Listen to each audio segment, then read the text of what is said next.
Team the vote.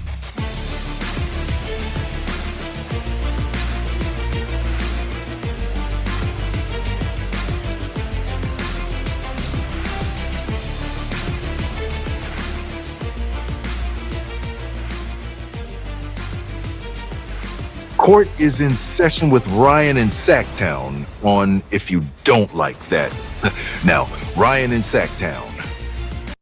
Oh, must be Rhino.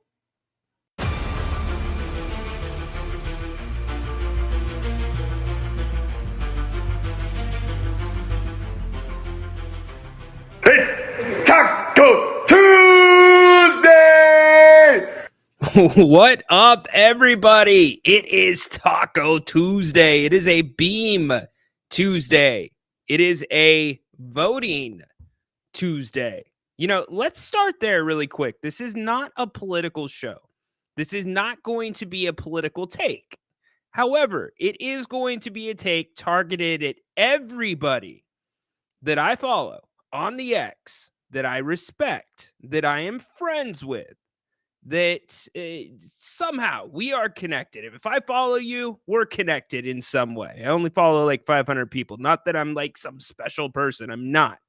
But I just don't want my timeline filled with a bunch of junk, right? Well, the last 6 months, and boy, has it ratcheted up over the last couple months and the last couple weeks.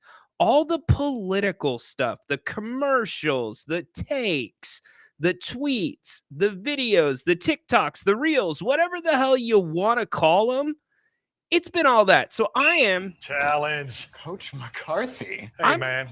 throwing a challenge flag to all of you that I put up with for the last few months, whatever it may be.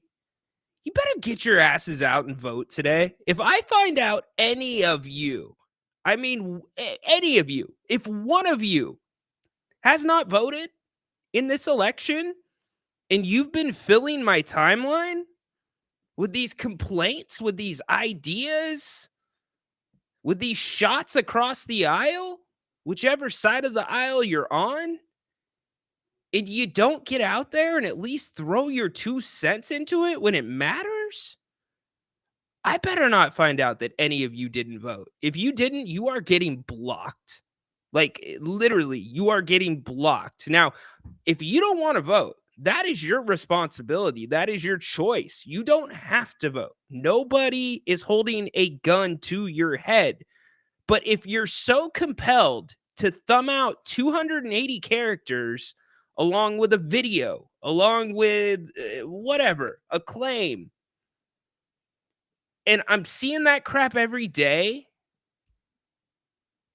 I'm not going to be cool. You're done. I'm not following you anymore. If that is you. So if that's you, and I'm not saying any of you watching are one of them, I really hope to God you're voting today. Because isn't that why you were posting all this stuff all along in anticipation of today? Today is the day, right? Anyways, had to get that out of the way. If you get out and vote, good for you. Good for you. Comes around once every 4 years. Again, not a political show, but I think we've all had our fill of the political rhetoric and everything heading into today. So anyways, it is election day. By the way, because in a previous life, I did some law stuff. I had a career before this career. Your employer should be giving you a couple hours off work to go vote. So make sure you use that if you are somebody that works a 9 to 5. But anyways, let's get into it. And again, I'm not going to put all the political stuff up. I know that we could do a 2-hour show. I understand I opened the door just a little bit to it, but there was a reason that I opened that door.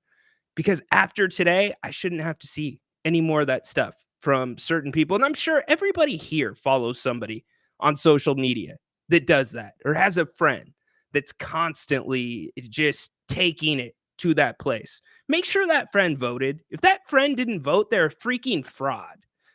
Call them out. Call them out. Anyways, what a day. We are coming off of One of the more memorable Sacramento Kings games that I can remember in a long time, because last night in Miami, that was a game that the Kings lose. That's a game the last 3 years, the Kings lose that game. And maybe it's not they lose it in the third quarter, but at the start of the fourth quarter, that's a loss. When Miami gets the momentum back, when things start to shift back into the Heat's favor, when the Kings start to get a little bit more pressure, the rhythm isn't always there because you've got the guys on the bench that spurred the run, getting a couple of minutes of rest. But the Kings fought through it. Holy crap, did they fight through it? And as you see on the screen, Sabonis got his moment. He did. Think about all that guy does. This guy gets beat up night in, night out, quietly racks up triple doubles. He's basically a damn cyborg. Nothing can stop him, even injury. We saw that 2 seasons ago, him play through it. But when you think back about his career here in Sacramento, what moment has he had? Kevin Herter's had the 3 a couple of seasons ago. Bogey had his 3 against the Lakers. Fox has his fill of them. Monk has a couple. But what moment does Domantas Sabonis have? I'll tell you what. He's got this moment now, as called by the G-Man last night. Heel of the rim, no good. Scramble, rebound, Sabonis, put back, score it! 7/10 of a second to go. He had a desperation putback in Toronto that resulted in the Kings getting to overtime, and this time he may have just won the game. Timeout taken by Spoelstra, 7/10 of a second to go. It's on the short list for Domas, isn't it? I can't recall off the top of my head how many, there's only probably been a handful of game winners that he's had during his time in the capital city. I was at the first game after he was traded here, and he dominated that night. He had some big buckets, and that was the first night that Sacramento's like, holy crap, this guy was created to play in this city with his hustle, with his effort. But past that, the triple doubles, they come and they go. In fact, you would be hard pressed to realize this guy is close to a triple double if the announcers didn't tell you while you're watching the game. So for him to get a game winner in that manner, and that was a hard shot. That was such a difficult shot on a night where I will just say it, he got the shit beat out of him. He absolutely did. And he wasn't the only King that got the shit beat out of him last night. The refs lost control of that game. In the third quarter, the refs lost control of it. Sabonis had to leave the game because he was hit in the face in the first half. Then he gets hit again. He's down on the ground. You had a couple guys from the Heat. Adebayo, how do you not hit him with a flopping call at some point during that game? I went back and watched the second half again. He's flopping all over the place like a damn fish. He looks like he's having a seizure while the ball's dripping out of his hands, and they call the foul on Sabonis. Now, there was a foul there. It didn't have anything to do with the ball, but it definitely didn't have anything to do with this. He looked like one of those wacky, wavy, inflatable tube men that you see at the car dealerships. He's doing this. And meanwhile, the Kings and some other guys, even for the Heat, that shoulder that Foxy put into the Heat player, not Jovic, I want to say, I'm going off the top of my head, that had some punch behind it. So what I'm saying is the refs lost that game. They absolutely did. And then they tried to reel it in the fourth quarter. And when you let a game get that physical, you can't reel it back the way the refs did. You've got to probably call out some of the more physical plays, but you got to let the stuff that doesn't rise to that level go.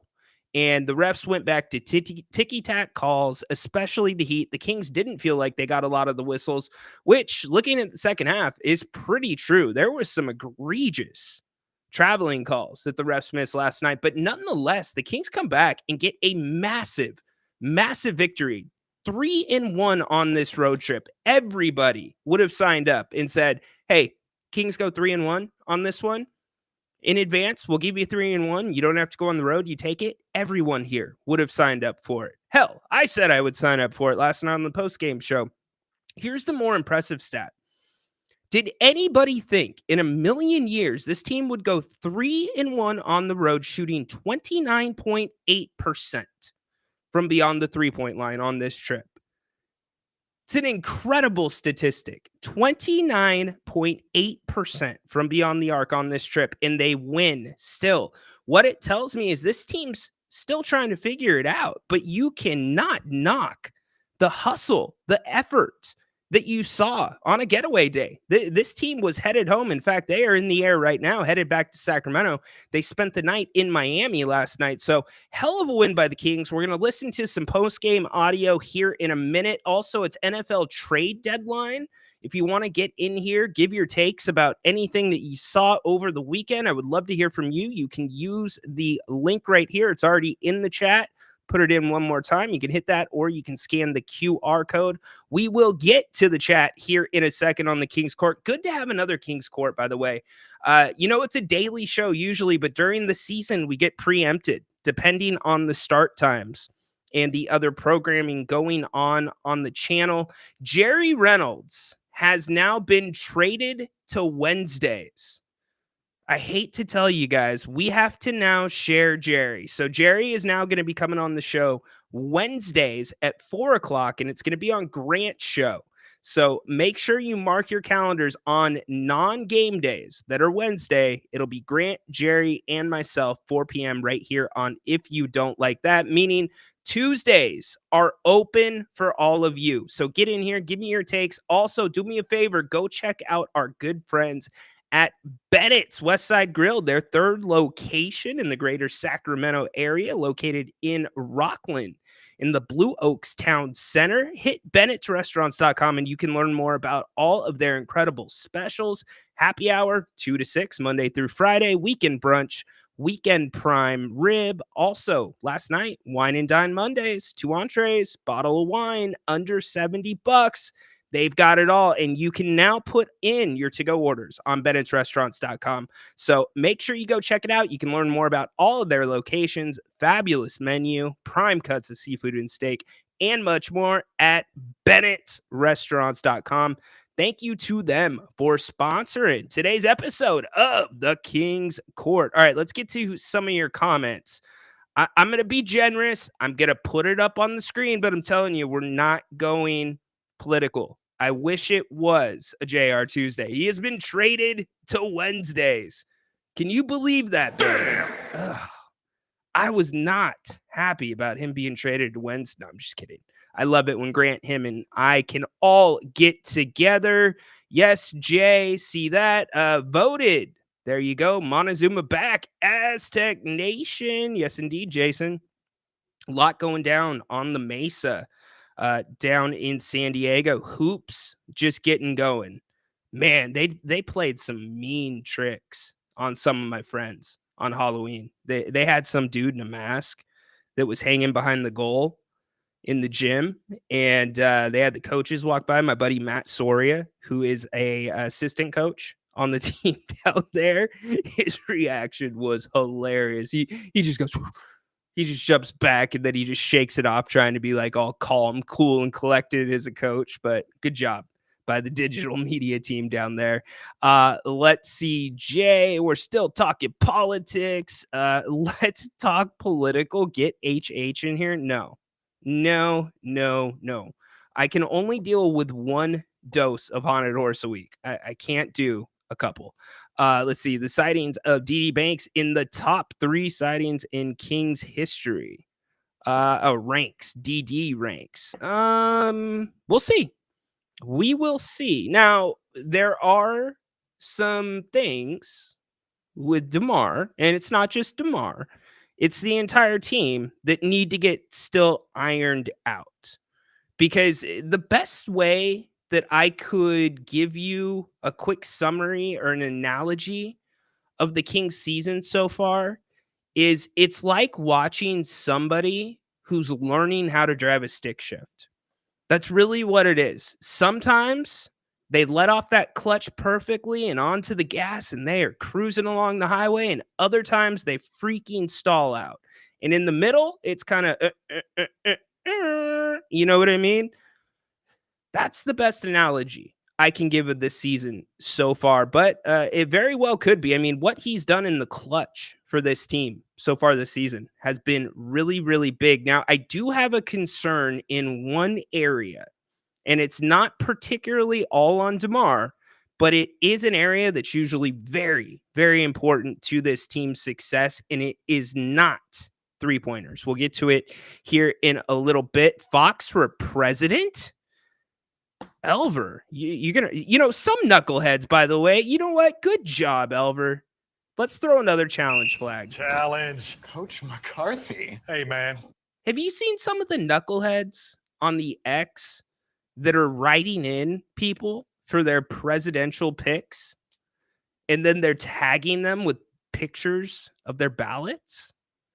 Who have I seen today so far? I've seen Joe Montana. I've seen Gerald Briscoe. Who else have I seen? I'm sure you've seen some of these people out there. And maybe Elver put De'Aaron Fox on there. I don't know. But it is pretty funny. It was a great win last night. It was a very good win. I've got the numbers from the second half that we'll go over here in just a little bit. Again, if you want to get in on the action today, I would love to have you on the show. You are more than welcome to call. We are going to go until about 2:15, 2:30. Grant will be here at 4 o'clock. Join him for Open Forum Tuesday. Open Forum Tuesday. Bane Clippers fought through it too, down 40-14 after the first quarter ended, and ended up beating the Spurs. The Spurs are still young, man. They are still young in learning. Now, that is a pretty bad loss, though, because the Clippers are not good. You've got a bunch of young dudes around James Harden, and the young guys have no idea how to play with Harden, but they're trying to figure it out. I mean, it's funny. Law Murray, who covers the Clippers for The Athletic, he was going to come on the show a couple weeks ago before the Kings and the Clippers preseason game, and it didn't work out, but I've been following his work, and he'll post things from shoot around. He'll post different inside videos, media clips, whatever. And there was a video of James Harden working the pick and roll with some of the young guys, like showing him, showing them the ins and outs, how Harden likes it. So that team could be dangerous night to night, but they should not be anywhere near the top of the Western Conference. Same thing goes for the Spurs. You got a couple of vets there with Chris Paul, Harrison Barnes. You got Steph, their new first round pick from Connecticut. So, they're going to be hit and miss as well, but a bad loss for the Spurs. Fox would be positive, passive AF as president. I don't know if Fox got pissed off, he might send a nuke. You piss him off, anything's possible. Anything is possible. How he got away with that shoulder shrug last night is beyond me. I'm not going to say which one of you hit me up, but one of you that has my cell phone number hit me up and said that was on purpose. And my response was, good eye. It was. Fox, he was playing, and I don't blame him.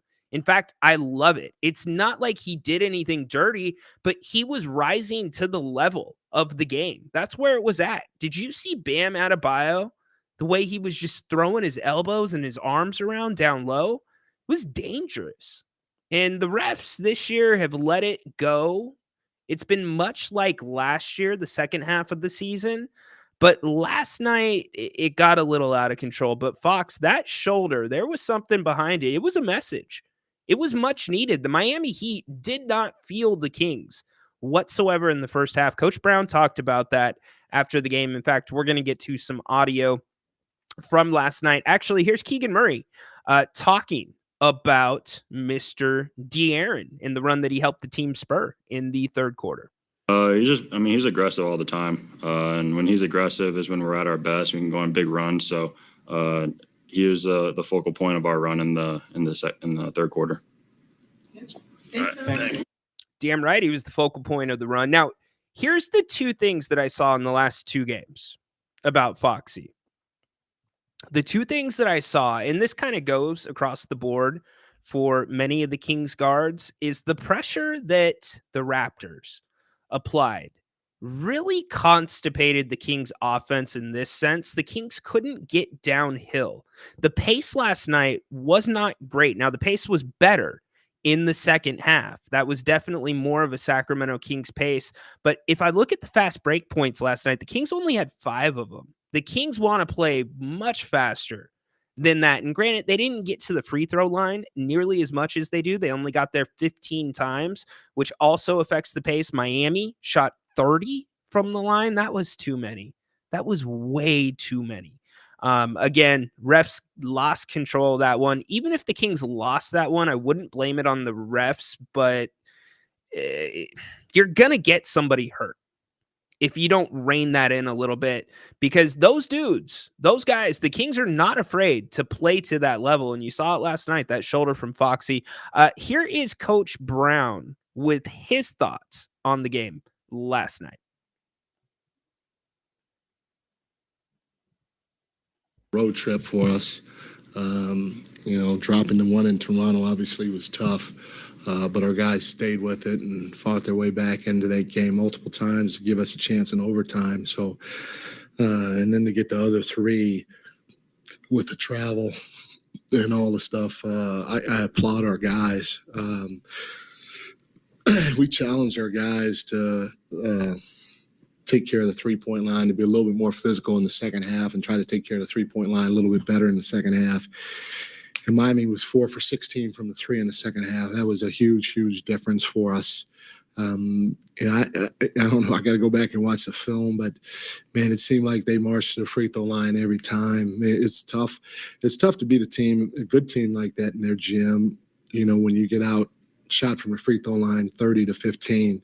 And then on top of that, the fouls were 28 to 15, almost double in one and almost double in the other. I thought our guys did a great job of staying composed, because at any time they could have thrown the towel in. Miami's a fantastic team that's well coached, and when you feel like you're not getting the whistle, especially on their floor, and they're going on runs, it makes it really hard to stay focused. But our guys did a hell of a job with that. We came out in the third, like I said, took care of the 3-point line. Fox was a monster. I mean, he's a superstar as is, but I thought he was a freaking monster tonight, especially in the third, and not just with the scoring, but defensively. He was awesome. And then I thought we got great production from our bench. I thought Alex Lynn came in and gave us great minutes. Malik Monk did, Trey Lyles, and Jordan. Jordan's been in and out the lineup for a while here. And I thought he came in and he gave us real solid minutes. At the end of the day, our guys, they hit big shots. Our superstars did. DeMar, 4-point play, big shot. Fox hit a big 3 late. Domas, I think, hit 2 threes. I know one for sure in the fourth quarter. So big shots by all 3 of our guys down the stretch to keep us in the game, or at least give us a chance at the end of the day. But you take your hat off to Domas. He was getting knocked in the head and all that stuff, and he just fought his ass off for the 37, 38 minutes that he was on the floor, and to be able to tip that thing in with 0.7 seconds. That was huge. That was huge for us. He just brought his work hat today. 16 and 16 with a nice double, 7 assists. He was our defensive player of the game. Definitely deserved that, no doubt about it. Really quick, getting back to my last thought. The pressure last night in the first half from Miami clearly bothered the Kings. The pressure against Toronto bothered the Kings. One of the staples of this Kings offense, with it being free-flowing and predicated off of reads and hard cuts and movement, is you got to get downhill to start it off. So the Kings are going to have to figure out a better way to combat the pressure, because it's going to come back when the Kings play on tomorrow night against the Raptors. It will be back. You've got Davion Mitchell coming to Sacramento. You've got Toronto that's got some confidence. Look, you've got young guys for this Toronto team that are getting minutes that don't usually get the amount of minutes they're currently getting. Toronto ends up losing 121-119 to the Nuggets, but the Nuggets were, I would say Toronto actually was leading that game for most of it. So these young guys are playing with some belief. They're playing with definitely confidence. And now they come into Sacramento, and it's going to be a tough game for the Kings because they're coming off this long road trip. Always an adjustment the first game home. So it'll be interesting to see. Now, Elvira, to your, hopefully I'm saying that right, to your question, do I think DeRozan might be the best player? It's almost impossible to answer because, look, this team's not successful without Domas being the workhorse down low, being that constant physical presence. DeMar is, like, you ever seen those people that walk on high wires? What's the dude's name? Nick Walinda, the guy that'll blindfold himself and walk between two high-rise buildings.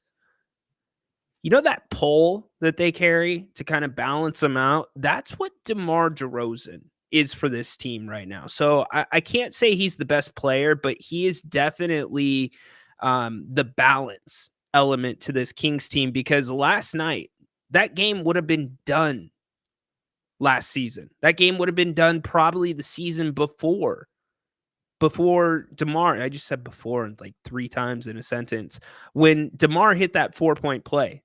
That's where the games were unraveling last season. So DeMar brings that element of balance, but it's got to evolve. And I'm glad Coach Brown at the end of the game last night called the play for Foxy rather than DeMar, because you can see teams in the last 2 games really catching on.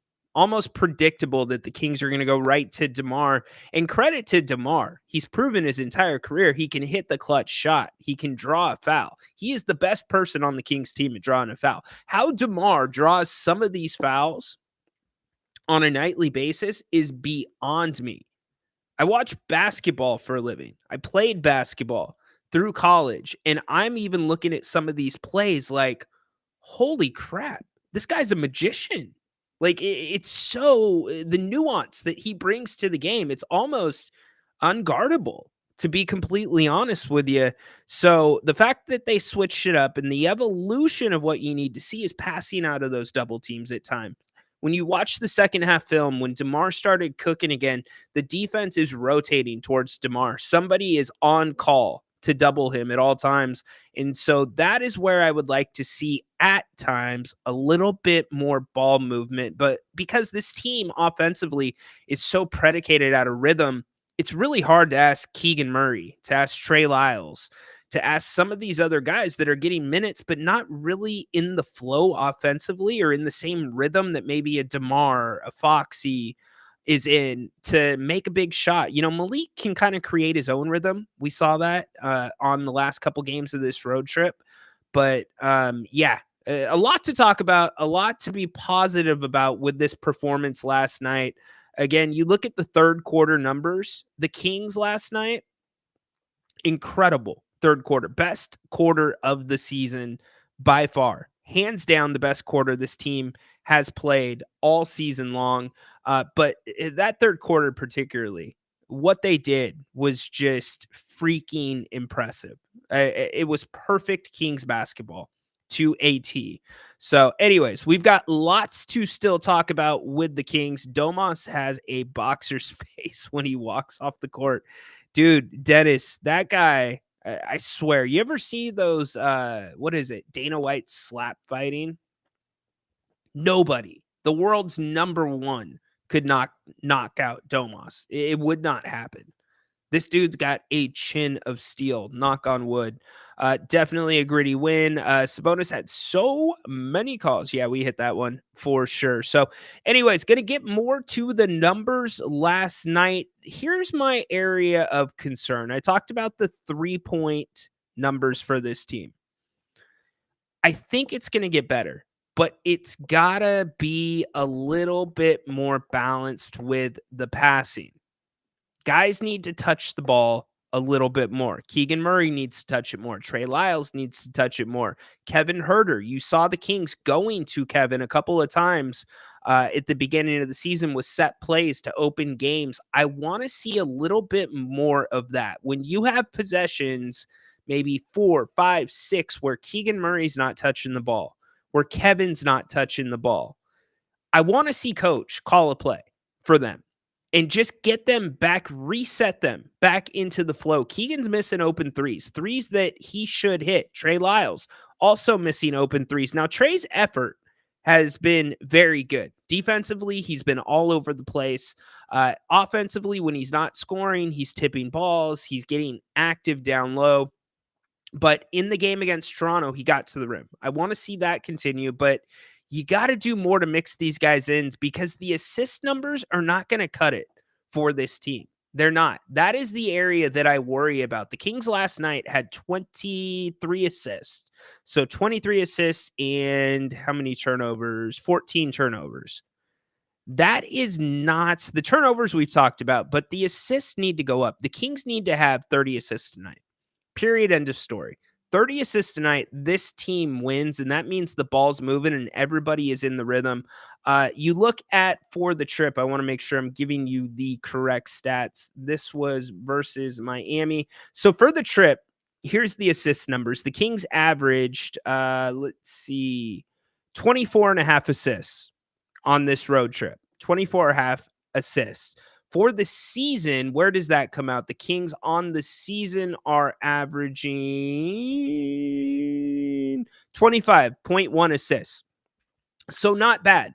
The top of the league, I believe, is 30 assists. Golden State was at the top going into competition last night. The Kings can get there. The Kings have usually lived there. Now, you're going to lose some assists with Domas playing a little bit of a different game. The offense is not completely running through him anymore, which is totally fine with me. You don't have any issue with that because they were too predictable last year. It was either Fox or Domas. And at times the Kings just attacked spots instead of attacking their defenders. Now you can run it through DeMar. You can run it through Monk. You can run it through multiple people. My worry is when we go into the ISO ball, which we've seen a lot of. Some of you complained about the Raptors game and DeMar DeRozan's shot total. I would agree with you. That was too many. I think it was 27 shots that he took. Now, granted, he was cooking, but looking back on the film, there were times where some shots I thought were a little bit forced. And I get that DeMar has earned the right to take those shots. But if you look at what the defense is doing, I want to see DeMar. We know he's a great passer. He had an amazing pass last night to Sabonis. That's like a 1 in 100 pass. I don't think many people recognize that. The one where DeMar rose up like he was going to take the triple and then just dropped it in, like literally dropped it into Domas's hands over 3 defenders under the hoop. That might be the hardest pass in basketball, and he made it look easy. But I don't want the Kings to get to that place where they are predictable. And at times, although they are playing better, things are starting to get a little predictable on offense. I'd like to see the ball swing across court a couple of times, get everybody into the flow, and that is what's going to bring this pace up. That is what's going to bring the assist numbers up. That is what is going to help make the difference, in my opinion, with the three-point problem, because the looks are not the problem. I've only seen, on average this season, maybe 2 or 3 bad threes a game. 2 or 3. That's not that many. We saw 2 or 3 a quarter last year. So what I want to see is them get guys, again, back into a little bit more rhythm so that ball's not hitting their hands for the first time in 5 possessions at a wide open 3-point where it's like, oh, I haven't touched the ball in a minute. Oh, it's kind of hard to make a shot. And I get they're professionals. You got to be able to probably make that, but it makes a huge difference in basketball. Anybody that has played basketball understands what I am talking about. The game is so much different if you are touching the ball and passing it around. You feel involved. You do. You feel involved. It doesn't mean you got to take the shot. Doesn't mean that you've got to make the play or the assist that gets the shot, but you're part of what's going on. That is so much different than up and down the court, up and down the court, up and down the court. Oh, shot. That's really a hard brand of basketball to play, but the looks are there. Keegan Murray's looks are perfect. I think if you just get him a little bit more involved, a little bit more, whether it's just passing it around the horn, whether it's some high-low action, it's going to make a huge difference, not just for him, but also for Trey Lyles. I mean, Alex Len, I don't know how much I like that corner three that he's taking, but if Coach Brown says it's a good shot, Coach Brown says it's a good shot. All in all, a hell of a road trip. And we haven't mentioned one thing. The Kings were without Kevin freaking Herter for 2 games of this trip, and they still go 3-1. Really crazy. Grant said it best last night that this road trip was saved on one shot from Domantas Sabonis, and indeed it was. So something that's not really been reported a lot or talked about since last night is it got a little heated in the locker room last night. I know Domas mentioned something after the game on the television broadcast. I didn't hear the interview, but I did talk to somebody that was around for that halftime. And a question was posed to Coach Brown about what happened. And it's something he went back to that we heard a lot of in training camp about holding people accountable. And I think that's a little bit of a difference that DeMar DeRozan brings in to this team. Here's Coach Brown on what happened at halftime. Time you get a win, first of all, it adds to the belief, but you get a win, especially the way that. Oops, that's not the one. Here we go. Again, we challenged our guys. They challenged each other. And, in instances like this, that's what great teams do. Everybody wants to hold everybody accountable. I shouldn't be the only one holding people accountable. Guys got to step up and say, hey, my bad, I got to do better.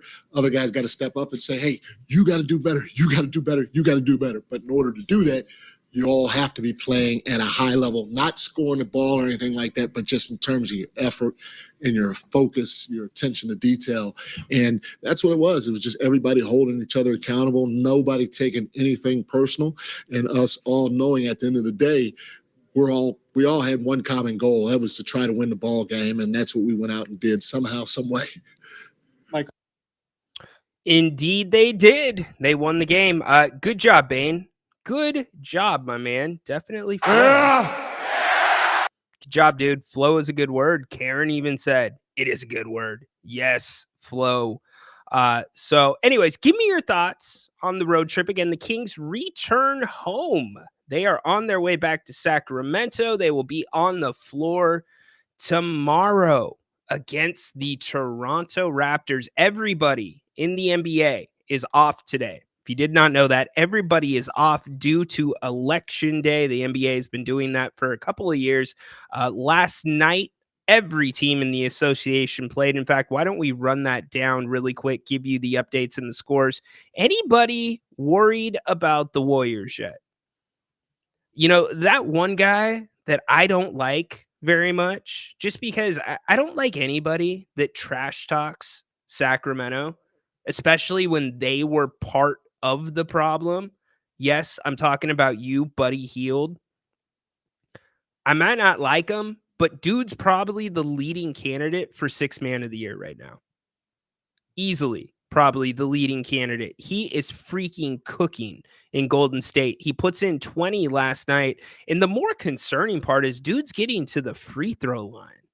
How the hell is Buddy Hield getting to the free throw line? Anyways, I digress. The Lakers lose to the Pistons 115-110. The Celtics 123-93 over the Hawks. The Nets, a little bit of belief there. They knock off the Grizzlies, do the Kings a favor, 106-104. Thank you for that, Jordy. We know about our Kings. The Jazz put up 135 points. How about that? Over the Bulls, so 135-126. The Knicks, disappointing loss. Jalen Brunson taking a little bit of heat in New York over this one. 109-97 to the Rockets. The Rockets still trying to figure it out. They're 4-3, one game over 500 on the season. Timberwolves handled their business against the Hornets, 114-93. The Magic, losers to the Thunder, 102-86. Remember, the Thunder still without Eric Hartenstein. Isaiah Hartenstein. That is going to be a big piece for them coming back. The Pelicans get run off the court by the Trailblazers 118-100. Keep a close eye on what goes on in New Orleans. They are riddled with injuries right now. Absolutely riddled with injuries. Can they get it back on track and get everyone back healthy? We will see. The reason I say keep an eye on them is how this progresses towards the All-Star break, because it could have a big bearing on what happens with Brandon Ingram. Brandon Ingram is in the last year of his contract. Yes, he is due to make $36 million this season, but he was on the block this summer. If New Orleans thinks this season might get away from them, that could speed up the process for Brandon Ingram. And that could also change the thinking of New Orleans in their franchise about their direction forward and the types of players they're looking for in exchange for Brandon Ingram. So keep an eye on that one. The Pelicans, again, only 3-5 on the season. Kings have not played them yet. They'll play them in back-to-backs later in the season. I believe it's right before the end of the year. It's unfortunate the Kings are not going to get to see New Orleans in this form. Their first matchup with the Pelicans comes on February 8th. In fact, the Kings play New Orleans all 3 meetings this season within a 6 or 7 day span. Your February 8th home against New Orleans, then Wednesday, February 12th at New Orleans, Thursday, February 13th at New Orleans. What odd scheduling. I get the NBA is all into these back-to-back games, or excuse me, these 2-game series where a team plays each other 2 times in a row, but not in back-to-back nights. That's crazy. You don't even do that usually in the playoffs. So anyways, keep an eye on the Pelicans. The Mavericks lose. Again, they're 4-3 on the season. The Pacers take them down 134-127. We talked about the Nuggets beating the Raptors 121-119. And the Suns, big surprise so far, 6-1 on the season, 118-116 over the 76ers. How about Joel Embiid in that situation? We haven't hit that yet because we have not been on the air with the Kings Court. Very personal situation where a writer wrote a column that involved Joel's family. Joel, apparently, no footage of this, confronted the writer. There was a physical altercation. The NBA, per Shams, is currently investigating what happened there. So stay tuned to see if any suspension comes from that. But another instance of a player getting physical with a reporter or being disrespectful to a reporter in the locker room. Remember last season, end of the year, one of the guys, Holiday, was it Holiday? Yes, I believe it was Holiday.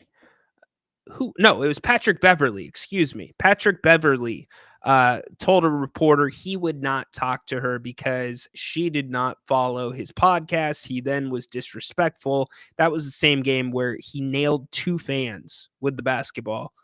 Ridiculous stuff. Clippers come back, as we talked about, 113-104. And then those Warriors, man, those freaking Warriors. Watch the hell out. They win again. So there is your NBA roundup tonight. No games in the association, as I said, because of the election. Dennis Ingram is too much money. No, he's not, Dennis.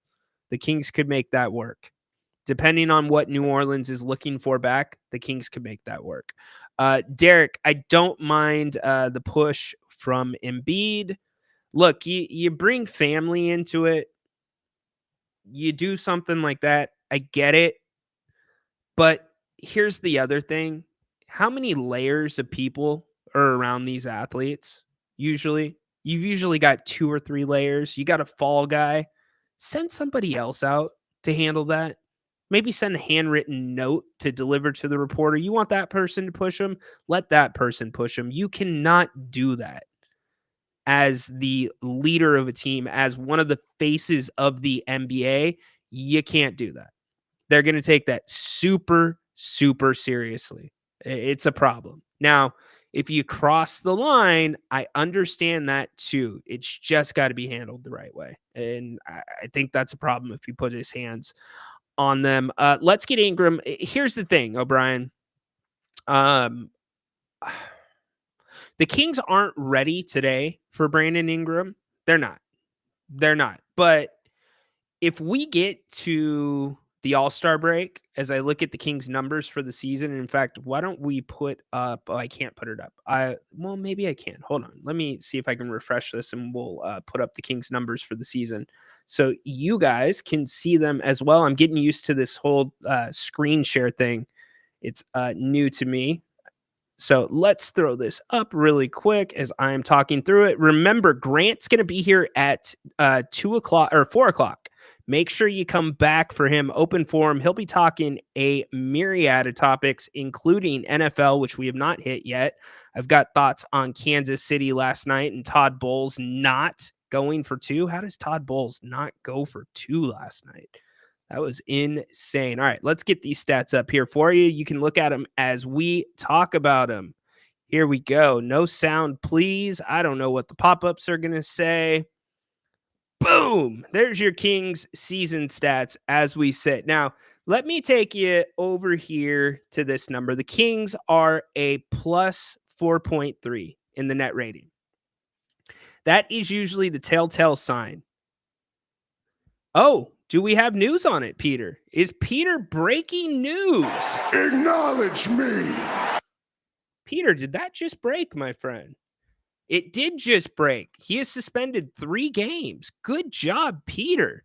5 minutes ago, the NBA announced. We'll read it to you really quick, and then we'll get back to the Kings. Philadelphia 76ers center, this comes to you from ESPN.com, has been suspended 3 games without pay for shoving a member of the media. The NBA announced Tuesday the suspension will begin with the next regular season game. Embiid is eligible and able to play in. The incident in question occurred between Embiid and Philadelphia Inquirer columnist Marcus Hayes after the Sixers lost to the Memphis Grizzlies on Saturday night. Embiid had taken issue with a recent column by Hayes that mentioned Embiid's son and late brother, both named Arthur, while questioning Embiid's professionalism and effort to stay in shape. After shoving Hayes during an exchange of words, after shouting at Hayes, during an exchange of words, Embiid shoved the columnist, quote, "Mutual respect is paramount to the relationship between players and media in the NBA," end quote. The league's executive vice president and head of basketball operations, Joe Dumars, a name that we know so well here in Sacramento, said in a statement, quote, "While we understand Joel was offended by the personal nature of the original version of the reporter's column, interactions must remain professional on both sides and can never turn physical," end quote. Embiid has missed all of the 76ers regular season games this year due to left knee injury management. There you go. Good job, Peter. Peter. Acknowledge me. Well done, dude. Peter lurking, waiting to break news. Is Peter going to be our new Shams? Okay, back to the Brandon Ingram talk really quick, and then we're going to go back to the chat. See that number? 4.3 is the Kings net rating right now. So still a small sample size. Still a very small sample size for the Kings on the season. The Kings net rating last year never got over 1.8. 1.8. At most times it was, 1.6. It never got over. Most times it was negative, and it was between 0.3 and 0.6 for the majority of the season until the All-Star break, when the Kings got injured and they only went 500, but they played much better basketball. They played more balanced basketball. It was predicated around defense. If that number keeps going up, because that number is a telltale sign if you are a good team or a bad team, or if you're a great team. That is not a great net rating. It's a good net rating. But if that number starts to creep around double digits, it could be time to consider a move like Brandon Ingram. Now, the question becomes role and fit. Does he fit? Yes, he does fit. Would he be willing to accept the role that Sacramento would want him for would be very much like the Aaron Gordon move that the Nuggets made that took the Nuggets over the top. Now, here's the importance about making a move like this. One, it's a rental. If it doesn't work, you're off the hook, but you lose what you give up in that trade. I again repeat, you lose what you give up, which likely would include draft capital, probably Kevin Huerter, and maybe even Trey Lyles, maybe even Keon Ellis too. So you would be losing pieces. But if it did work, this is the most important point. The Kings could re-sign Brandon Ingram as their own free agent without any consequence with the salary cap and the luxury tax. There would be no consequence. They could go over to re-sign him because he is their own free agent. Again, the Kings are not ready for Brandon Ingram, but you watch that number. If that number continues to creep up, if that number gets to 10 and stays at 10 for, I would say, a sample size of 10 to 15 games, then the Kings are ready for that piece. Until then, they're not ready for that piece. They're getting there. They are definitely getting there, but you got to pay attention to that. You want to look at what the guys have done so far this season. I will scan down a little bit more, scroll over for you. You can also see their individual plus minuses. Now, the individual plus minuses are a little bit misleading. You got to be careful with those. So don't look at those and say, oh, God, that guy's a +7. Why is he only getting 3 minutes a game?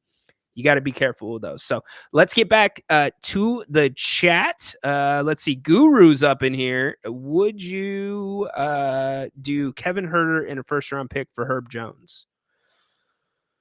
What's Herb making this year, Guru? I can't believe we're doing these talks right now, but let me pull it up really quick. Would I do Kevin Huerter in a first-round pick? I don't know if I would want a first-round pick. Let's get to New Orleans salaries really quick so we can look and see. Here's the Timberwolves salaries as we continue to load. Keep your questions coming in the chat, and we will get to them as we are getting ready to wrap up soon here on the King's Court. Grant will be back at 4 o'clock. Make sure you join him for his show, Open Forum. Today, he is making 14. So this year he makes 12.9. Herb Jones. The year after, 25-26, 13.9. And then 26-27, 14.8. So you have him through 26-27. I believe you have Huerter through 25-26. Kevin is making, let's pull that number up really quick. Kevin Huerter is making, you got him through 25-26. This year he makes 16.8. Next year he makes 17.9. So the money isn't too bad. I don't know that I do that for a first round pick. In fact, I don't think I do that for a first round pick, but you also have to consider where the Kings would be drafting. We're talking about the Kings hopefully drafting towards the tail end of the first round. I got to think about that. That's a good question. Good question by you. Nihai, we need a big man. We have scorers. Yeah, the big man thing is a little bit overrated. And in fact, I would tell you, everybody worried about this King size. I'm not worried about the lack of size inside. The Kings are consistently showing it's not a problem. They beat the Heat in the paint last night, 54-38. The Kings have won more battles in the paint this season than they have lost. The worry I have about size is on the perimeter. That is the problem for the Kings. That is the disruptor for the Kings. That's what pushes them out when they initiate their offense. That's what causes that 4 out, 1 in look offensively that we all can't stand, that we all worry about when the Kings go to that. It's almost like a zone offense, even though the other team's not playing a zone. That's when the Kings get stagnant, and that's what pressure and size on the perimeter do. So I don't know that they need another big man at this point. Let's see. We just need another couple of bench pieces. Yeah, the Kings bench needs some help. Definitely does. You need more from Trey Lyles. There's no doubt about it. We already hit that. He was sitting out games anyways, right? But the suspension begins once he is eligible to play. So it's not like an MLB thing where if you're a pitcher and you play every 5th game and you get a 3-game suspension, it's not the way that it works. Let's see. He would do it right now. Guru with a hot take. John weighing in, first round picks are valuable. Yes, they are. Kings need a better backup center. Progressive still going there. Valanciunas, Dennis, dude. I saw you tag Monty McNair in something. You're silly. Let's see. I've wanted Jones all along, Rhino. Yeah, I know. Oklahoma's net rating is ridiculously good, and they aren't at full strength. Yeah, that's okay. Again, you will not see a bad team in the NBA with a good net rating. That is the indicator. That is the telltale sign of whether you are a bad, good, or great team. And there you go. Oklahoma City. They're a great team. They're this, I believe they're favorites, the second favorite to win the NBA championship. Behind the Celtics, they're a great team. And they're not at full strength. Wait till Hartenstein comes back. Hope the players aren't jealous or envious of DeRozan. Why would they be, Nihai? He's brought a different. How do I put this? I think that they are the complete opposite. If anything, they're probably overly appreciative of DeMar being on this team.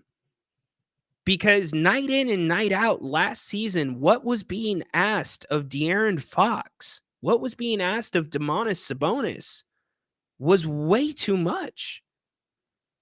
Now, they're professionals. They did the best they could. It was way too much. This team was off balance. You had too many finishers and not enough creators. That has changed this year. So I don't think they're jealous whatsoever. Everything that I am hearing is it is actually ratcheted up the level of communication in the locker room. Like you heard last night, it got a little heated in the locker room, but not in a bad way. That's what you want from your players. I know Malik Monk was holding Mike Brown accountable during training camp, and he still is during the season. You need that same thing going around. So I don't think they're jealous whatsoever. O'Brien, it's too much money. 3 players for Ingram. You got to look at the going rate for players these days. Depends on the salaries. We'd have to trade 3 solid players for Ingram, and our bench is already trashed, so no chance to get Ingram. What, you can't trade anybody out of the starting lineup, Guru? Just saying. Valanciunas and Kyle Kuzma for Kevin Huerter and Keegan Murray. I don't think Kuzma works here. I don't. I think the Kings have moved on from that. Number one, Washington is asking way too much for Kyle Kuzma.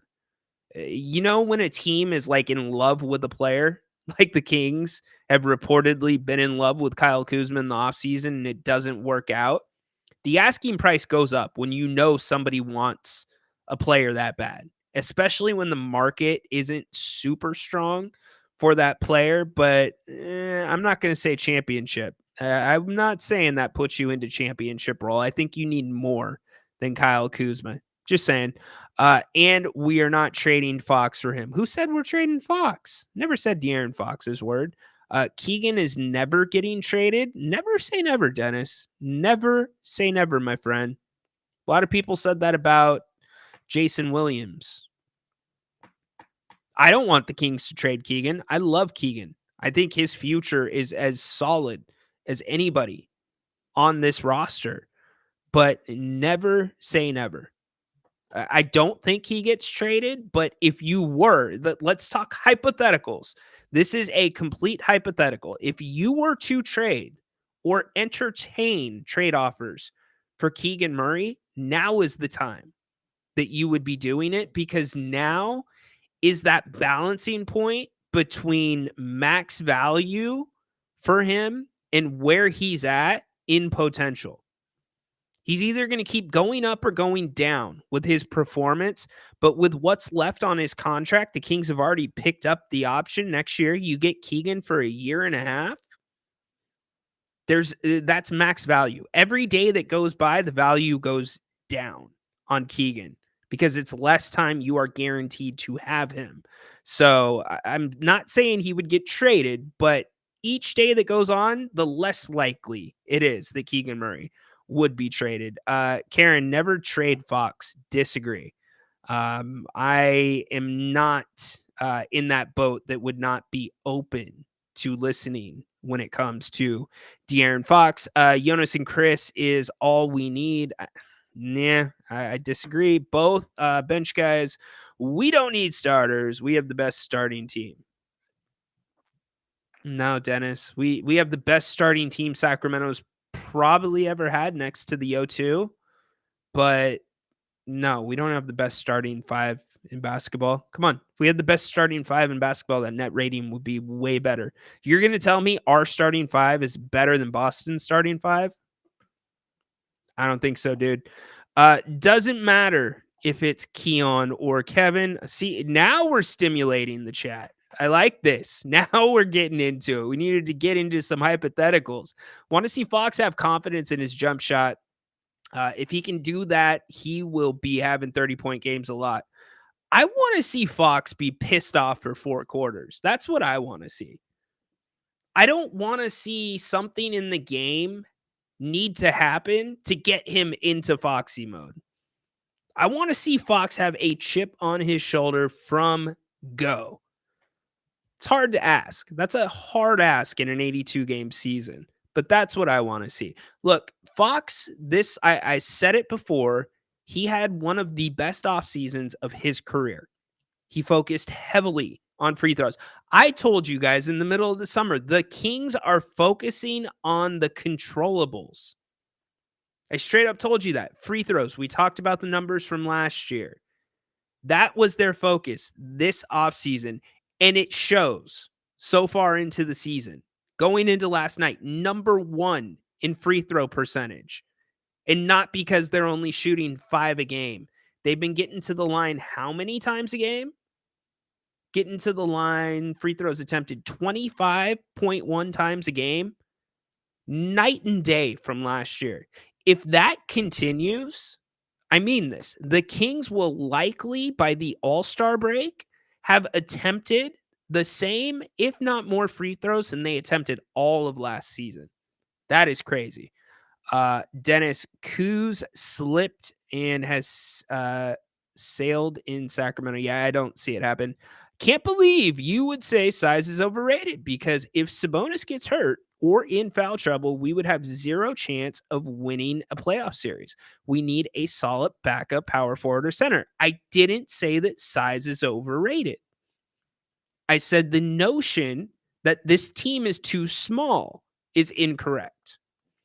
Not saying that size is overrated. I'm talking about where the Kings have issues with size progressive. The issue with size is more so on the perimeter, where some of those players that you are talking about, power forward, center, some of those guys, the best guys at those positions in the NBA, play out more on the perimeter than they do down low. But look at what Sabonis and the Kings did last night against Miami, a team that is built around an old school power center. They were just freaking fine. They dominated the paint 54-38. Now, could the backup situation be better? Absolutely.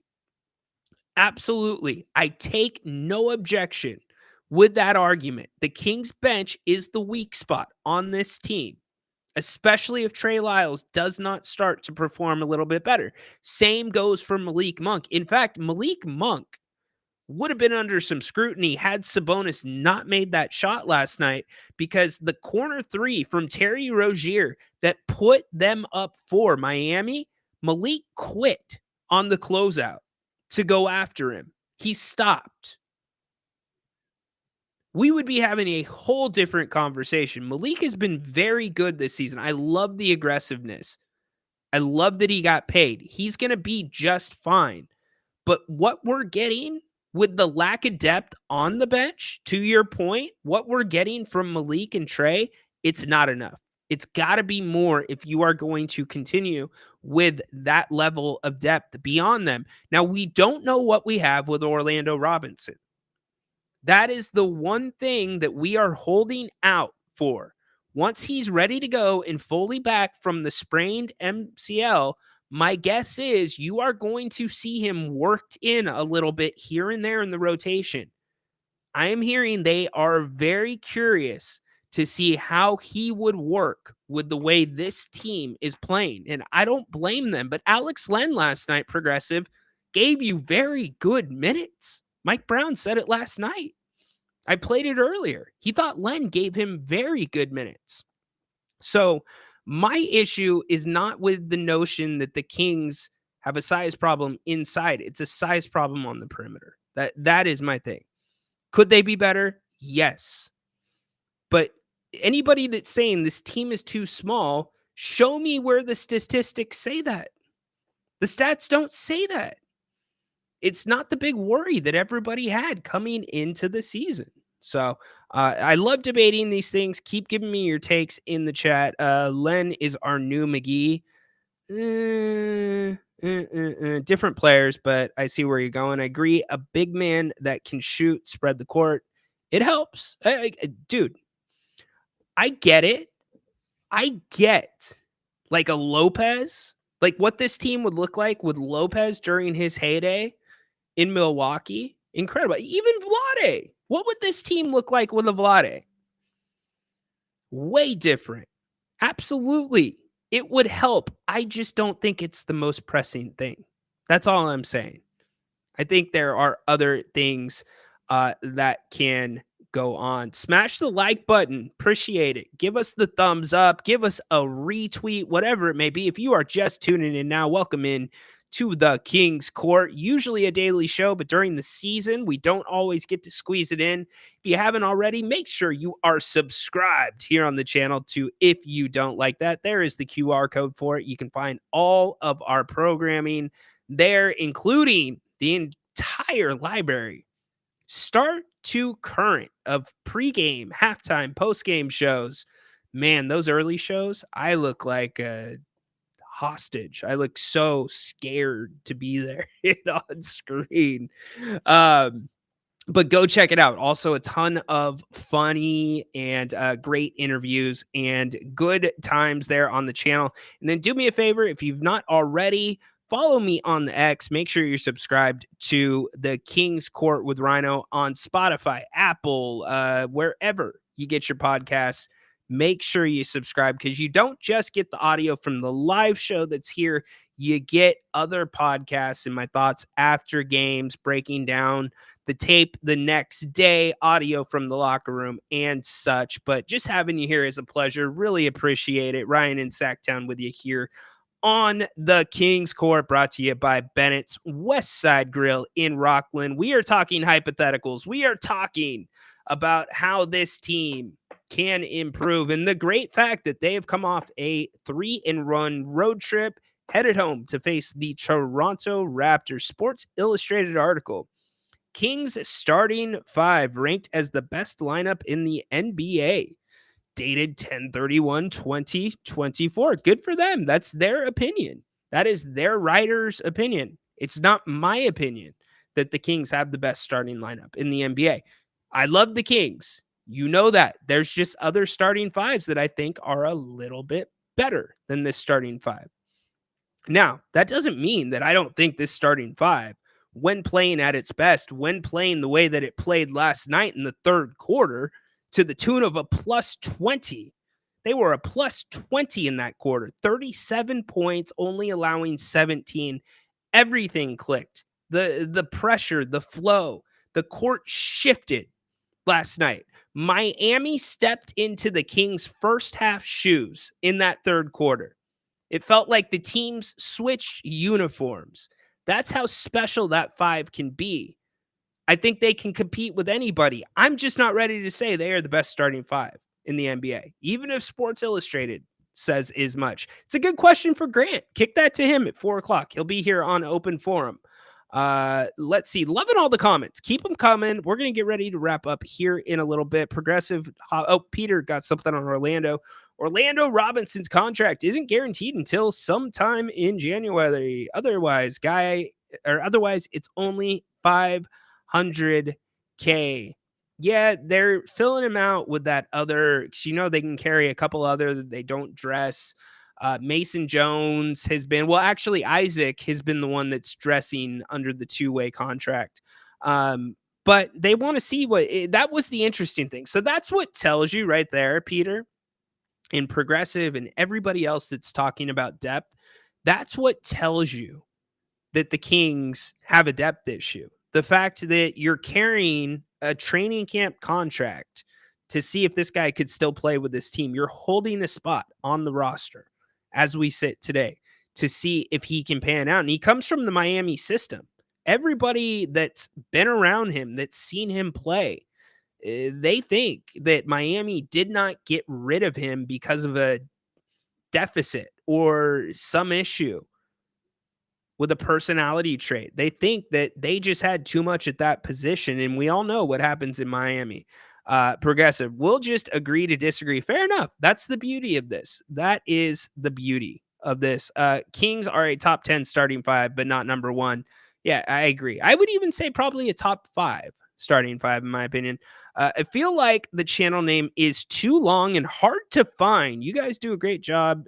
Miss Grant and Jerry, you're amazing as well, Rhino. Love how you care about the chat. Hope the best for you and happy holidays. Thank you, Nai High. And you know what? I don't disagree with you, Nai High. You want some inside if you don't like that? Napes and I had that conversation. We actually had that conversation last year. His website, if you don't like that.com, now it's also grantnapier.com. So it both go to the same place. So Nihai, I'm with you. I think if you don't like that is a little bit of a long name for a channel, but we're always looking to make improvements, how to shorten it. So if you have ideas, we're open to them. We take feedback from our viewers. It is a little bit of a pain to say that. I totally get it. But if you're a Grant Napier fan, then you can also understand why it's if you don't like that. Hell, the NBA last season used his tagline without his permission. I mean, in a commercial, nonetheless. Anyways, but hope you have a great holiday season as well. This is the best time of year in Sacramento. If you happen to be in Sacramento or whatever city you're in, unless you're in SoCal where it's a little bit different, this is the best time of the year in Northern California. The leaves changing, the cold mornings. Today's a little humid. It's a little bit of a weird day, but it's my favorite time of the year. And you've got the holidays right around the corner. I told my son just the other night, I'm like, dude, you don't realize it, but Christmas is going to be here like that. Like, we're already through Halloween. Seems like next week's going to be Thanksgiving. In fact, his class is doing a Friendsgiving. So we've got to cook for 28 little kiddos, send edition. And then Christmas is here. It's nuts how fast it goes. And by the way, I am so excited for these political commercials to be replaced with an overload of Christmas commercials. I don't care. Christmas me for the next 2 months. I'll take it over the political commercials. Anyways, we're going to get ready to wrap up here in just a few minutes. It is nostalgic, definitely. Childhood memory from when the Kings balling out. Somebody, my neighbor, just hit me with a set of not the 2001, 2002, but a set of the 2002, 2003 Kings bobbleheads, the ones where they're wearing purple. And he even had the stand for it. He just dropped by. He's like, hey, I got something for you. Like, that's so cool. But it brought back all those memories. We used to, in our household, in the 2001, 2002 season, if we were not at the game and things weren't going right, we had rituals. We had certain places that people had to sit to start the game. And if things didn't go right, we had different rotations that we would go into. And that included the bobbleheads. We would rotate the bobbleheads depending on the situation. That is how much nostalgia. If you don't like that, those bobbleheads, all that brings back. We all get it. So anyways, Progressive, what's your favorite sports video game? That's so hard. Gosh, that's hard. Progressive, can I have 3? Can I have 3? Maybe 4. Man. I'm going to give you my top 4 in no particular order. Tiger Woods Golf, 2000. I believe it was 2000. Either 2000 or 2001. The EA Sports one on PlayStation 2. I think it was PS2. Or was it PS? Yeah, PS2. Tempco Bowl for football. NBA Jam for basketball. And I'm going to go back to the Super Nintendo days, and I'm going to go Ken Griffey Jr. baseball, where you could play the home run derby. And you could play as Ken, but then they had these like giant roided out dudes that weren't real NBA or MLB players that you could play as. I loved that game. Absolutely loved that game. I would tell you now, if you fast forward to today, it's not a sports game, but the game around here that gets our family around the TV is Mario Party. Mario Party is a blast. We love playing Mario Party, and I'm not really a video game guy, but Mario Party is a good one. We have not got the newest version of it, but we love all the other versions. I mean, we've got my son always Bowser. Doesn't matter. He always gets to be Bowser. Put your favorite video games, sports video games or other, in the chat. We'll end that way. We'll put those up, and then we'll get ready to get out of here about 2:25. He's always Bowser. My wife is always Dry Bones. And I'm Who's Ever Left. Sometimes I will just hit the randomizer, but the one that we can't stand is Rosalina. That Rosalina character that the computer seems to play with half the time, she's a little hussy, man. She's always messing with people. She's stealing coins. She's like knocking you at the wrong times. I swear. It's like she's AI. She's not even a video game character. Madden, yeah, I respect Madden. You know, the thing is, I never really got great at Madden. I was good, but never great. I never got into like expansion mode. A couple of years ago, my brother-in-law left a PS4 over here, and so I bought a couple of games, and I bought 2K and started playing as the Kings and did my own create a season, won the championship, won the MVP, all that stuff. But yeah, Fortnite. Okay, so Dennis, my son is just getting in to Fortnite, just getting into it, which is really interesting. Nihai, NBA Street on the Cube. Oh my gosh, the Cube. Okay, NBA Street. Very good. I keep seeing commercials for Fortnite Snoop Dogg version 2.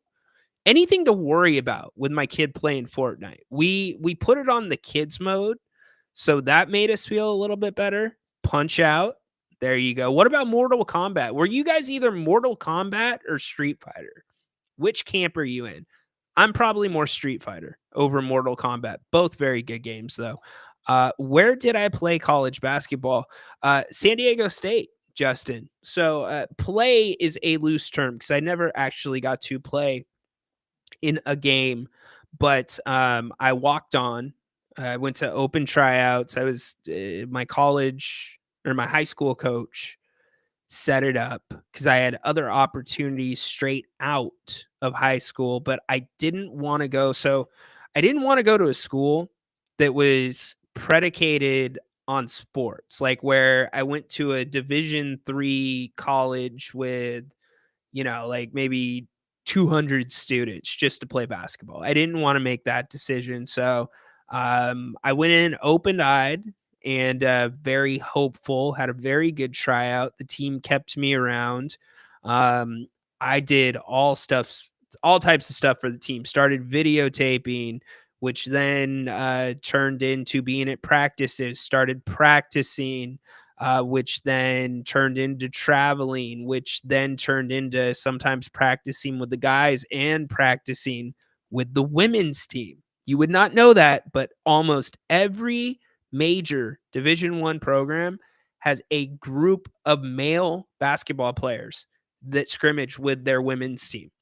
So did that. I was hoping I would get my opportunity to dress a game, or at least dress a game that my family could be there, and that never happened. But nonetheless, an incredible experience. That is my SDSU family through and through. They don't treat me any different than they would treat Kawhi Leonard when he rolls through campus. So San Diego State basketball is in my blood. Love them to death. Shout out Mark Fisher, Coach Fish, son of legendary coach Steve Fisher, battling ALS and doing a hell of a job kicking its ass. Man, we used to have some fun runs together. Let's see. All right, we're getting this on right on. Let's see. Crazy, all from a group chat. Roadblocks, dude. My son is too far into Roadblocks. Woman group chat murder somebody. Yeah, so we are very, very careful about what we let him hop on. We monitor that closely.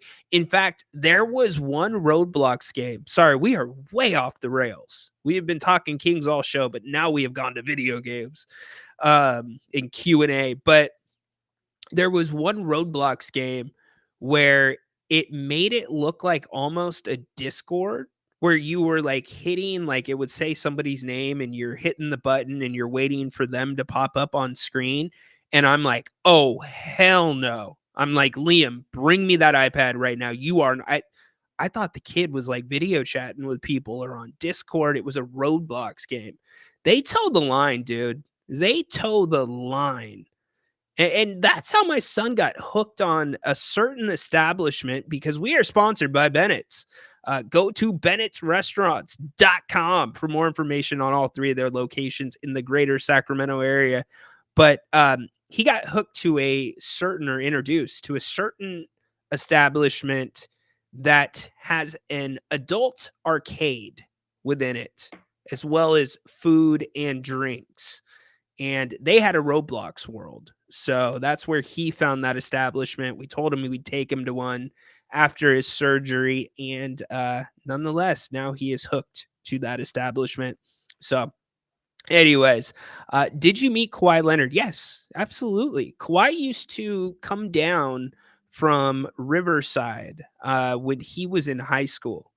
And being recruited. So a lot of times in the summers, in the springs, when their season was over and our season was over, I met Kawhi when he was young. I wouldn't say that Kawhi and I are on first name basis, but if we saw each other, we would recognize each other. Great kid, quiet kid, incredible kid, biggest hands you've ever seen. Dude's hands are massive.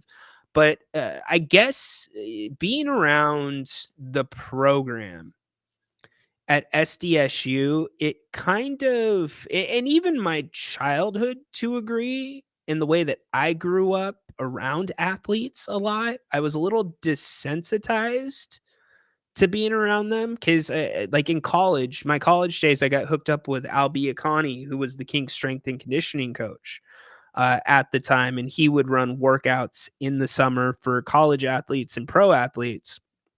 And that's how I got hooked up with Mike Bibby.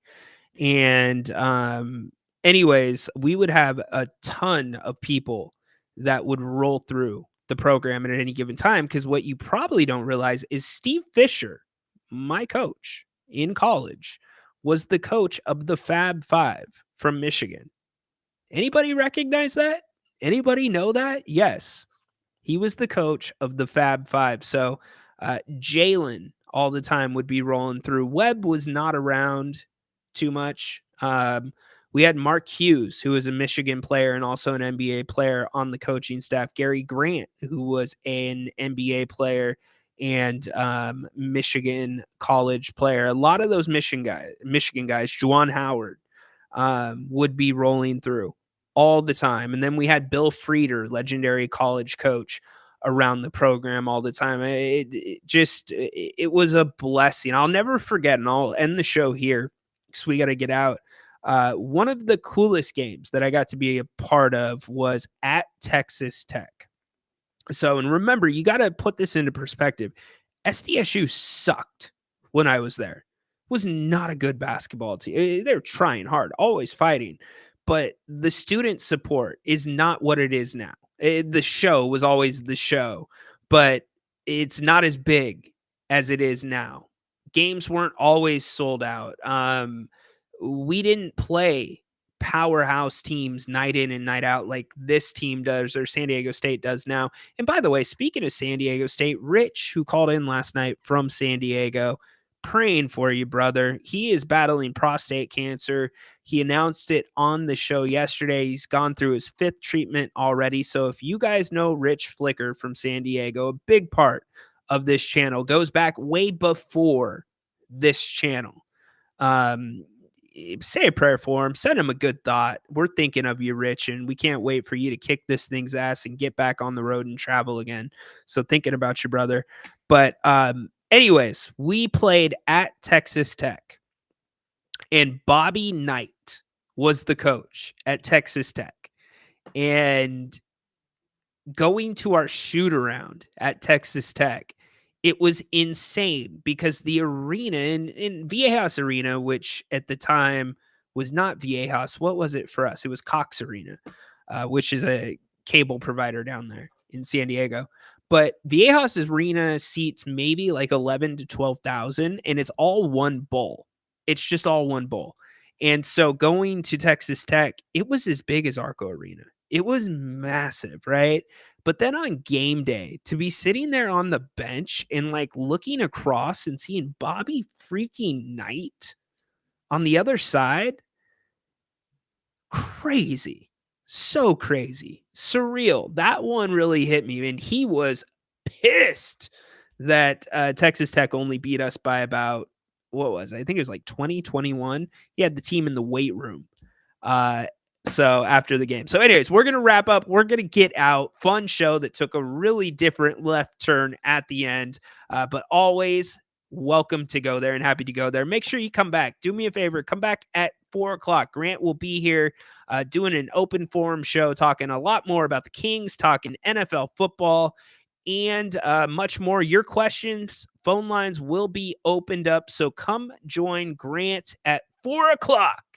He'll be hanging with you and plenty to talk about. Day off for the Kings today, but they'll be back on the floor tomorrow night against the Toronto Raptors. Looking for that get-right game against them to even the season series at 1-1. Make it a great rest of the day. Go Kings! Light the damn beam. Stay the hell away from Levine. Court is dismissed.